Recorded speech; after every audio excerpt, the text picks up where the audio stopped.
Hi everyone, welcome back to my channel. This is Bonnie with By Bonnie Jewelry, where I talk about all things diamonds. Okay, the wait is totally over. I know everyone has been dying and asking me about radiant cuts, especially elongated radiant. So today we're actually going to be featuring a beautiful brand new tulip design that we made recently for a client, and it turned out absolutely amazing, of course. So we're going to show you all of that, talk about ratio of radiant cuts, how it's different from emerald cuts. Make sure you subscribe to our channel if you love jewelry, and also don't forget to follow me on social media at By Bonnie Jewelry. Let's talk about backstory. I know how much you guys love knowing the actual client, like who bought it, where are they from, why did they end up choosing this one. So this is really good because it tells you like the process that we have to take a client from A to Z. Like, how did we come up with this design? Let's talk about it. So when she reached out to us, she said, okay, Bonnie, I've been looking on the internet. I'm a researcher. I've been looking forever. This is my dream upgrade ring, because she had a ring before.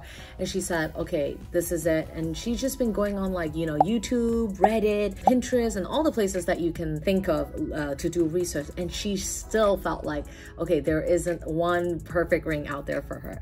So I said, okay, let's show me what you've looked at so I can actually brainstorm and put something together for you. So she says she loved the radiant cut, right? And radiant cuts comes in so many different ratios. So there's shorter type of ratio, radiant cut, that is more chubby, and then there's elongated. I think there's no right or wrong when it comes to ratio. I think it really depends on like the length of your finger. How do you like you know, the diamond to look on your hand? Typically the longer ratio will give you more coverage this way, where the shorter ratio will give you more coverage this way. So I think it's a personal preference. And a lot of times people also ask about how is it different from an emerald cut, because they're basically the outer shape of the stone itself, it's the same, right? It's cut corner, but the faceting is different. So emerald cut is going to give you more of a mirror step cut, where it's, you know, when you look at it, it's a completely different look, where radiant is going to give you a lot more life and sparkles. It's very different. It's two different kind of sparkle. I love both, obviously, but you have to love it.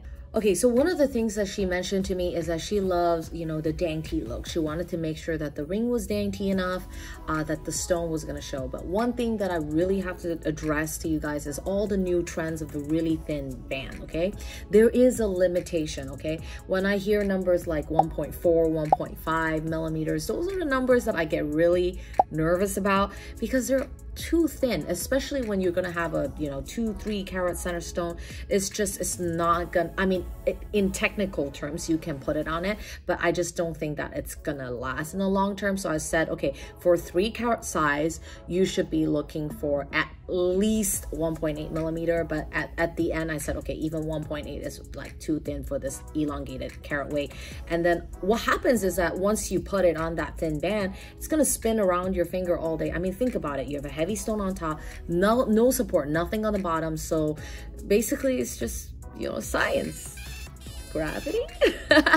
So you need to know that you need more support on the bottom so the stone itself would stabilize. And she was also concerned about potentially being able to wear some bands next to it. So a lot of the settings that she's found online, you know, they're kind of just okay, regular, nothing that was, you know, blowing her away, right? So I said, okay, we have our tulip collection, and we, you know, some of the designs that she showed me, especially the basket design, you know, you get some that are just, you know, the regular lines of the basket, right, that you need that so that you can hold the stone.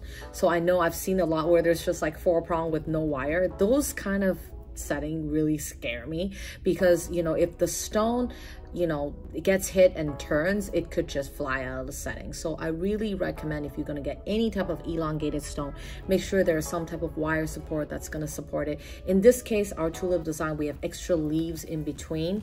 So, and she really wanted to see the leaves, right? But we were going to say, okay, if we're going to do some type of a cathedral, this is actually what we came up with. It's a low cathedral. So what does it mean, low cathedral? So we have cathedrals that go higher into the leaves on the side, where it's going to be on on top.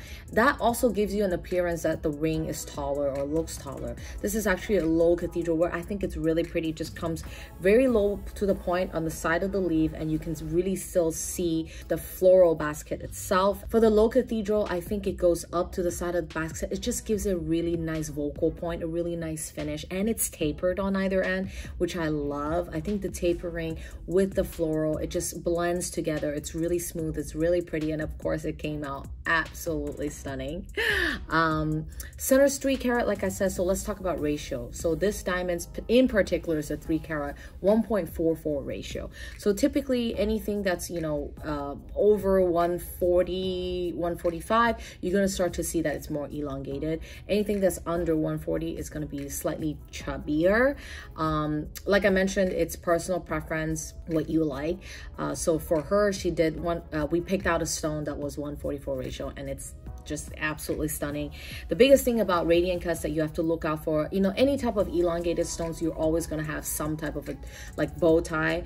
Anytime someone that, you know, emails me and be like, oh, I want, you know, oval no bow tie or something elongated no bow tie, I'm always like, okay, you need to buy around, because those don't exist. Okay, you have some degree of a bow tie, but you're just trying to minimize it as much as possible. And of course, this beautiful stone, biggest part of picking a diamond, it's all about curation. Okay, and I talk about curation in some of my other videos, especially, you know, why it's important to compare diamonds. And when you go online, you can't really compare anything, you know, especially like, okay, ratio, something shorter, something longer. If you're just looking at one stone spinning on the TV or on the screen or whatever, you're not going to really know how it's going to look on you.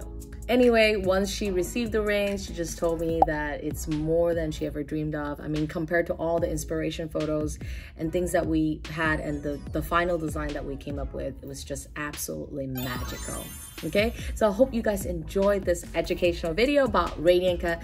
If you have any comments or questions, make sure you leave them below, and don't forget to follow me on social media at By Bonnie Jewelry, Instagram and Facebook if you want to see our daily updates. Share this video if you know someone who's looking for a radiant cut diamond and just want some education about it. Okay, I'll see you guys in my next video. Bye.